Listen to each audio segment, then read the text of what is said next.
These are Burgess triple crop, also known as the Italian climbing tree tomato. They're an heirloom, open pollinated, so you can save the seeds yourself from your best tomato every year. And the way I save the seeds, very simple. Squirt the tomato seeds out of the tomato into a cup of water.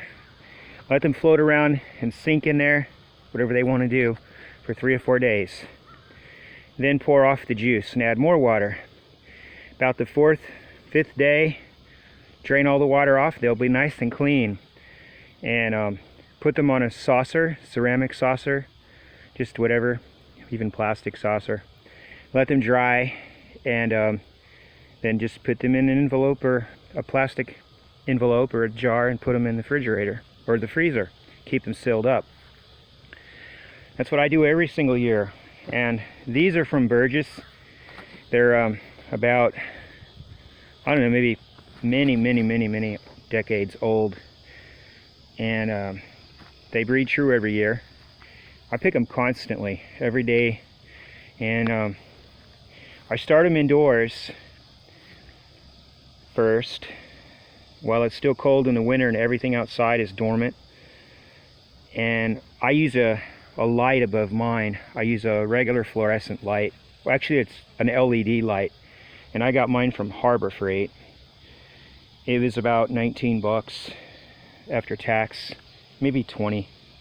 And the good thing about the Burgess triple crop is that I don't even bother to sterilize my soil when I transplant them, or I mean when I plant my transplant seeds. When I plant the seeds, I don't even sterilize the soil. I just take it right out of the garden, the soil they're going to be in when they grow up, so they get used to everything. I've never sterilized my soils. And even though the dogs, my puppy, has been jumping all over these tomatoes at night, chasing rabbits and deer and stuff. He loves to hop, and he just bounces right through, and he breaks the strings that are holding it up in this Florida weave system, which I do not recommend. They still make it, and they've been through a serious drought. They have had no rain until just a couple of nights ago. We got lucky. And here's what they look like.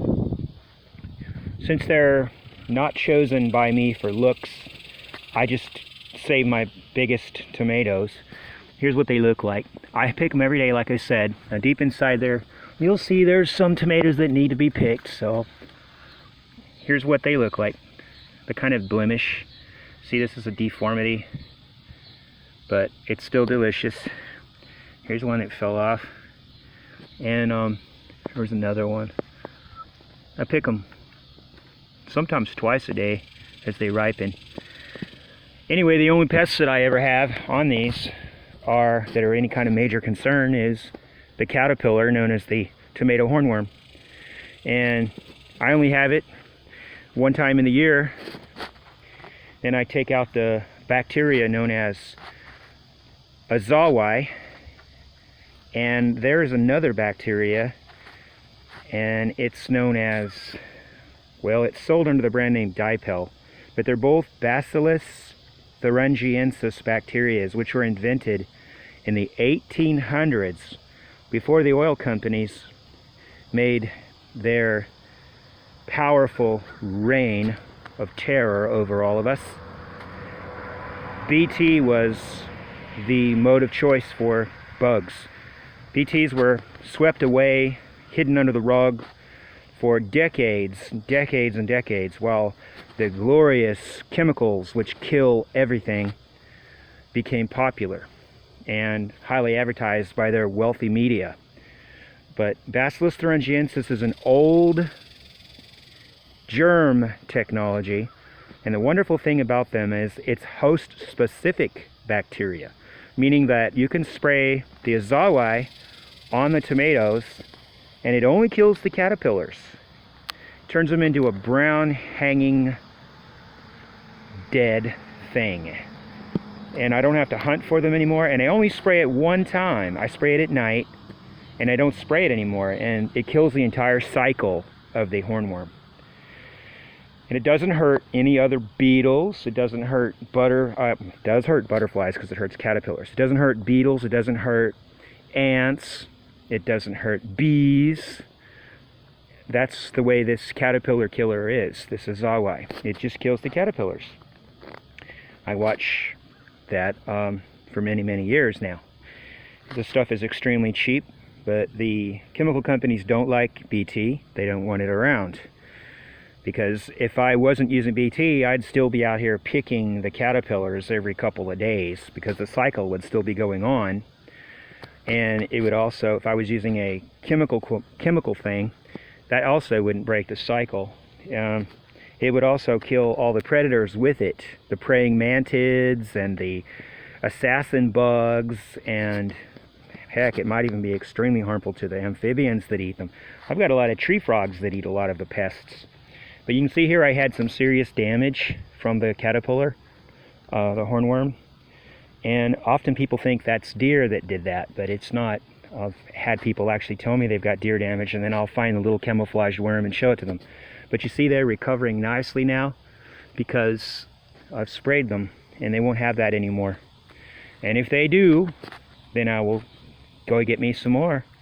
I'll spray some more. But I have a jar of it that I've had for about 12 years, and when I need it, once a year I break out a tablespoon, put it in a mixer, in a sprayer, shake it up and spray it on here at night.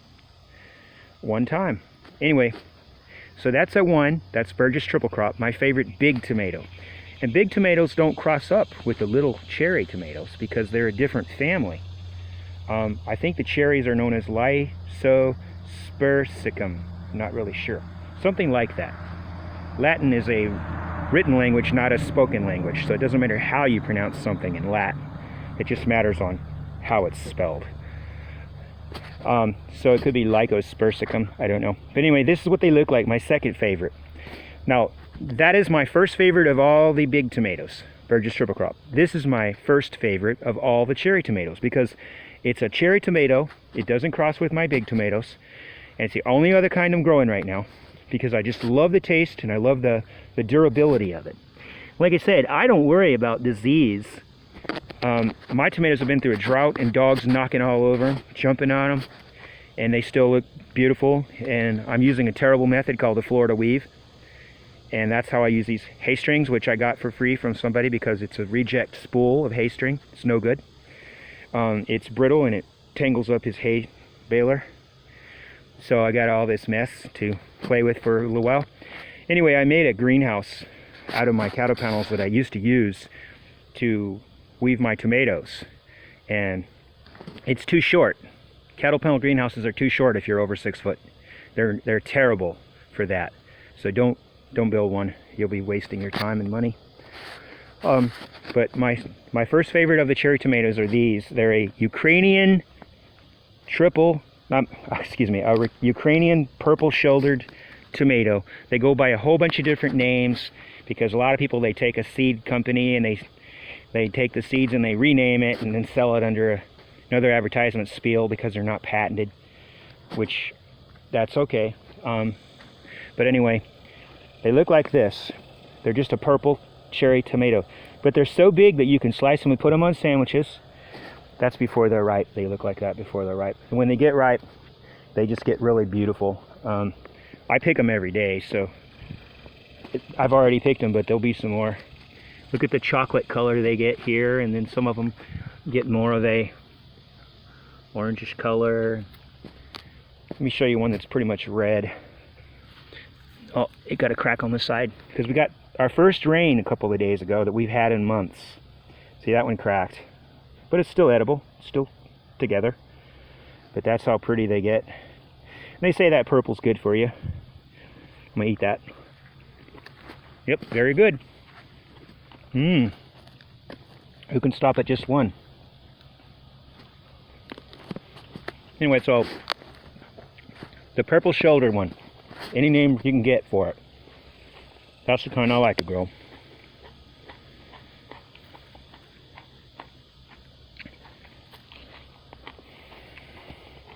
And these are tomatillas. I planted them years ago, and they still come up like on their own as a volunteer. And I don't kill them. I let them grow, and then I make sauce out of them because they got these really delicious little green fruits inside the husk. They're in the Physalis family, another of the nightshades, I guess. Nightshade families are found worldwide.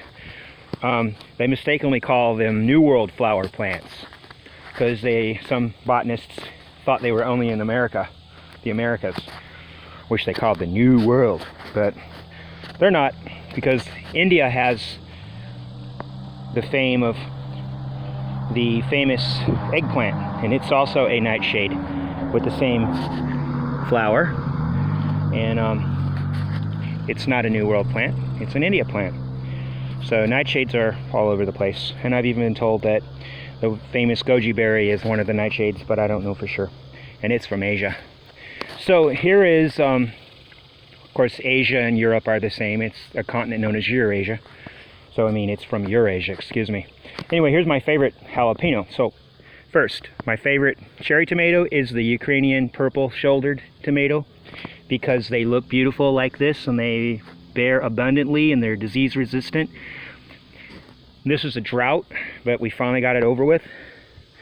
I knew the drought was going to end because NASA wrote something on the news. The moon wobbled. We shall see deadly flooding. Of course, NASA's a bunch of BS.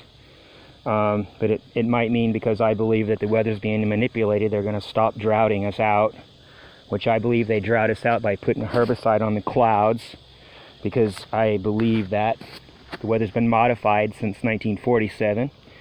The United States Department of Agriculture has been corrupted by the Monsanto Corporation since 1957. And every 4 years, whatever president is in charge of the U.S., they always appoint a Monsanto man to run the USDA. So Monsanto Herbicide Corporation is in charge of all the USDA's invasive plant listings and all the lies they tell about weeds, and so they can sell their herbicide and make taxpayers pay to have parks and waterways sprayed anytime they get a whim. Anyway, look at this beautiful, it's kind of misshapen on the top. You never know what they're going to look like, but they always taste wonderful. And you can see they're very abundant. When I get my tomato trellises back up and disassemble that stupid greenhouse that I attempted, these tomatoes are going to look a lot better because the dog won't be knocking them down every night chasing rabbits. I've so many times had to restring these. And they also are doing really, really well, considering that I had 2 record late freezes and 2 floods, record floods, right before this drought came. I had to dig up these tomatoes and put them in 5-gallon buckets, all stuffed in there, dozens of plants all crammed together and taken in the house, then replanted twice. So my 2 favorite plants, any Ukrainian purple-shouldered tomato for the cherry, and a triple crop Burgess for the big tomato. And like I said, what I do is I save the seeds and I put them in the house in regular garden soil. And I bought a Harbor Freight grow light. It's not really a grow light, it's a Harbor Freight LED light. The LED lights are all the same. It's a white LED light. And it was only $20. And it stopped all my years of having to worry about my tomatoes and my peppers and my eggplants stretching to get at that south sunny window.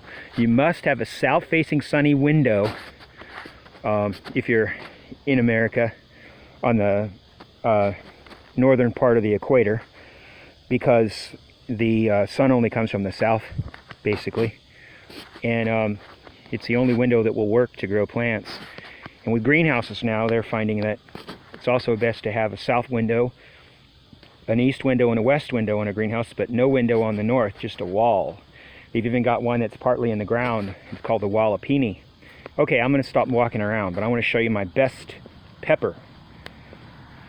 This is a purple jalapeno. And no, it's not a freak of nature. It's not some hybrid, not something crazy. It's naturally found in Jalisco, Mexico. And I don't know why everybody doesn't grow them. They're beautiful. Very abundantly productive. 3 days ago, I picked them. I've got brine pickled jalapenos in there right now, waiting there 3 weeks until they're done. And I brine pickle everything I can. I love that. All you have to purchase is salt. 2 tablespoons per quart. Mix it up, stuff the peppers inside of a jar and pour the brine mixture over. And put a lid on, loose. Make sure that you wrap it in cloth so that no fruit flies can get in. Make sure that the veggies or fruits are submerged under the brine, and you got yourself something delicious. Anyway, I love this natural pepper. It's purple. I love everything like that. This is a Stewart's Z-Best okra plant that's growing as a weed because I rotate my gardens. This year these are nightshade family plants in this garden. Last year it was all okra and hibiscus cotton family plant. And it's illegal to grow cotton where I live in Arkansas because, well, it's illegal because Monsanto controls the textiles. You can't grow hemp, even though it's legal for big companies to grow cotton and hemp. You can't, but you can grow this this cotton family plant, which is okra. So far, even though it would also carry the same diseases as cotton does, they claim that we can't grow the cotton because of diseases, but in real life that would mean we wouldn't be able to grow